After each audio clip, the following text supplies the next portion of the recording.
Dadu, why do you love this book so much? Because they are not just books, they are memories. This street, it holds our story. Will you tell me? Let's tell you a story. College Street, a place of West Bengal, Kolkata's literary heart for over 2 centuries. Known as Boipara or Book Town, it is India's largest book market, a paradise for book lovers. It all began with ink on paper, the first press, the first voice. In 1780, the first printing press was set up by James Augustus Hickey. He printed Hickey's Bengal Gazette, India's first newspaper. This press helped booksellers by making printed materials more accessible and affordable, boosting literacy and the local book trade. It marked the start of College Street's transformation into a literary hub. Let's trace its first steps, the reason this street got its name. 1817, it all began with education. Colleges on College Street emerged due to its central location in Kolkata and its closeness to intellectual and political hubs. The natives must be educated in Western thought. Let's build institutions right here. It's the perfect spot. Indeed, a learned class will serve the empire well. It started with Hindu College in 1817, now Presidency University, followed by Sanskrit College, Calcutta University, and Calcutta Medical College, drawing scholars from across Bengal. But where will we buy our books? 1886, so bookstores soon followed, led by Das Gupta and Company and many others, shaping the area into a thriving hub of learning. As more colleges opened, bookshops flourished. Let's go and buy a new book today. Second-hand bookstalls emerged, ensuring knowledge was accessible to all. In the heart of College Street, whispers of ink turned into the roar of a revolution.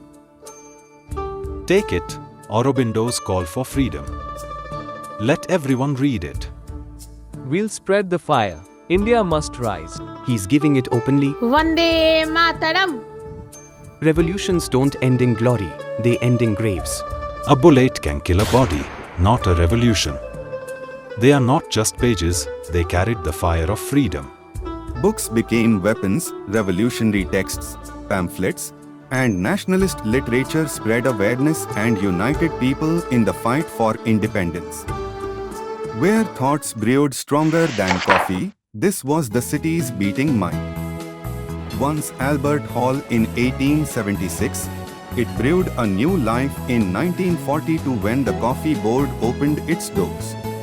In 1947, it earned a new name, Coffee House.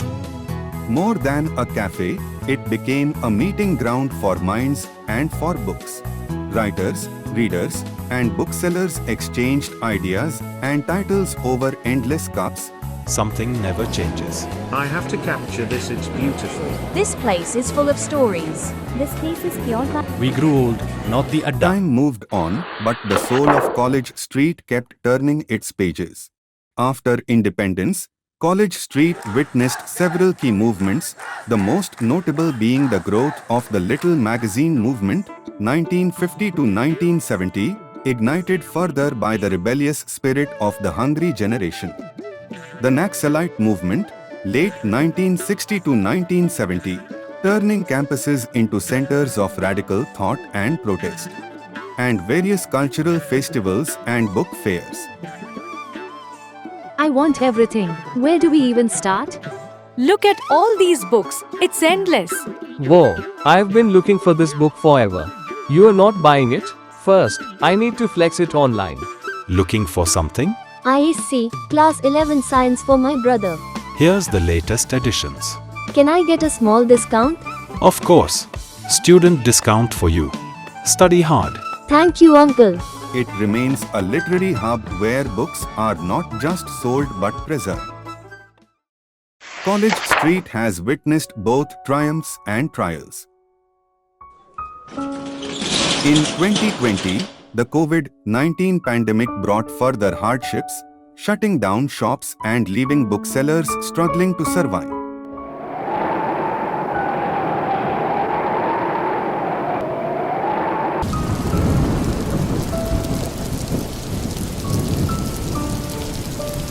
The same year, Cyclone Amphan devastated the area, destroying countless books and stalls. But their spirit endured. With efforts like Books Don't Die, the community came together to rebuild, proving that books and the legacy of College Street survive. In a world turning digital, the rustle of old pages now fights to be heard. Uncle, is this rare book really just 100 rupees? Yes, no one ever bought it. It's worth thousands. This is a first edition. What? I had no idea. Lucky find. Don't worry, I'll be back for more. I'm glad it found the right hands. Bro, this book is 500 rupees here, but the Kindle version is just 120 rupees. Yeah, and we can read it anywhere. No need to carry it around. Let's just get the Kindle one. Cheaper and more convenient. These days, no one wants real books anymore. Sorry, Uncle. It's just easier for us. Agreed.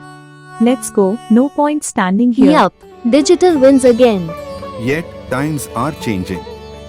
The rise of e-books and online stores challenges traditional booksellers. Customers are coming less each day, but still they remain hopeful that the love for printed books will never fade.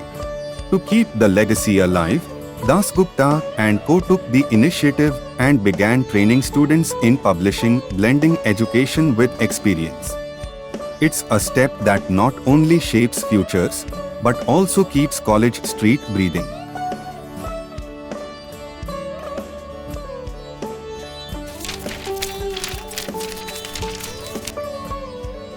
The legacy is now in your hands, take care of it. Okay, Dadu.